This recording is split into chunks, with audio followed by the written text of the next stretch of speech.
Okay, before we get started on chapter 6, which is going to be our last chapter, we have to talk a little bit about inverse functions, which is in section 3.7. And I'm going to start off by looking at these two particular functions, 1 over x plus 3 and 1 over x minus 3, and I'm going to try and find their composition. So let's look at f circle g, which we know is f parentheses g parentheses x. Okay, so the g of x is on the inside, so stick in 1 over x minus 3 on the inside.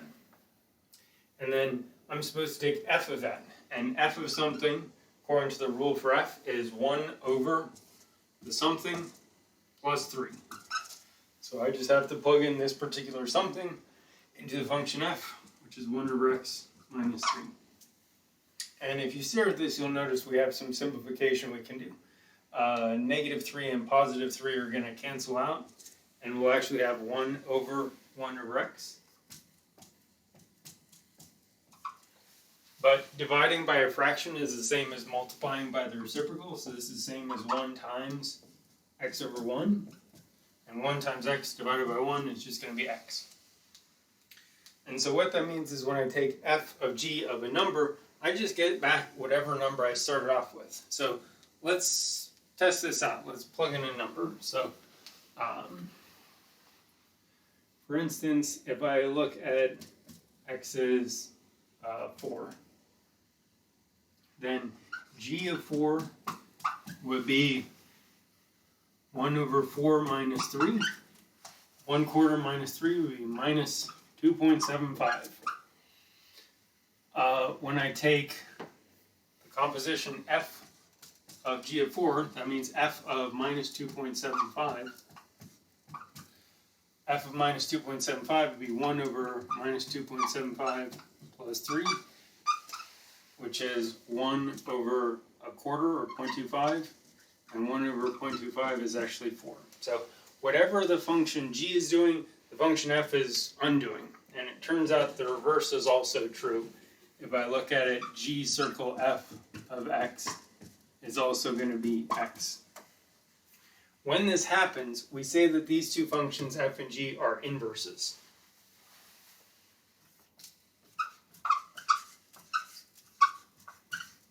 Or inverse functions.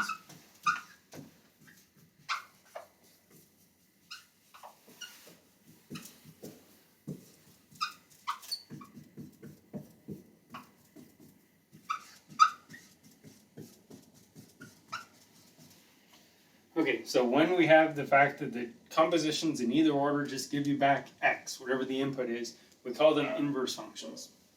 Our notation for this is, we're going to just say g is, this is read as f inverse. This is really annoying notation because this looks like an exponent of minus 1. It is not an exponent of minus 1. We just ran out of letters that we can use.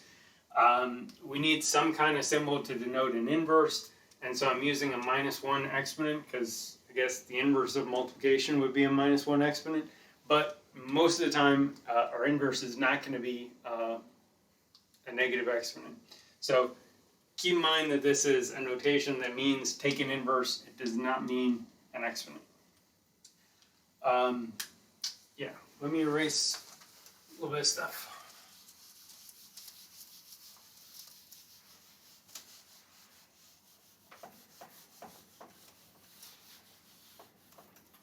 Okay, I want to pay a little bit more attention to what was happening right here for this function, and anytime we have an inverse function. Whatever one function does, the other function undoes. So if f of a is equal to b, then the inverse function should send b back to a. So f inverse of b should be a. And the reason is that, like these f's and g's that we have down here, the composition of the two, if I do one after the other, it should get me back where I started. So f of f inverse should get me back to a, or should get me back to b, whichever order I put them in. And so kind of what I want to think about is, if we have our two sets that are going to represent domain and range, and a and b are two numbers, then the function f sends me one way, the function f inverse what we were calling g in the last example, you're just going to send it back. Just undo whatever has previously been done. And it turns out we've seen a lot of functions that look like this already. So for instance,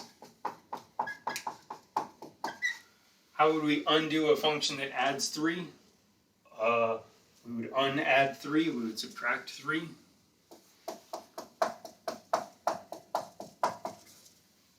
How would we undo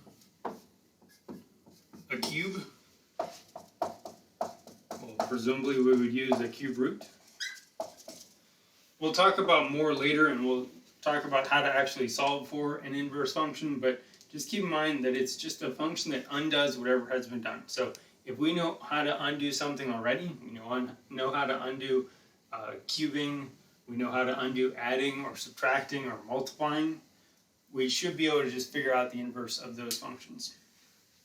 Okay, I want to make sure to kind of lock in the notation and what this is saying. So let me look at one more example.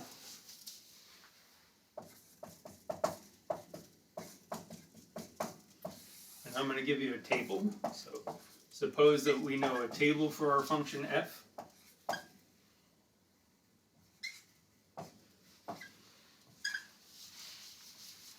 Okay, and I would like to find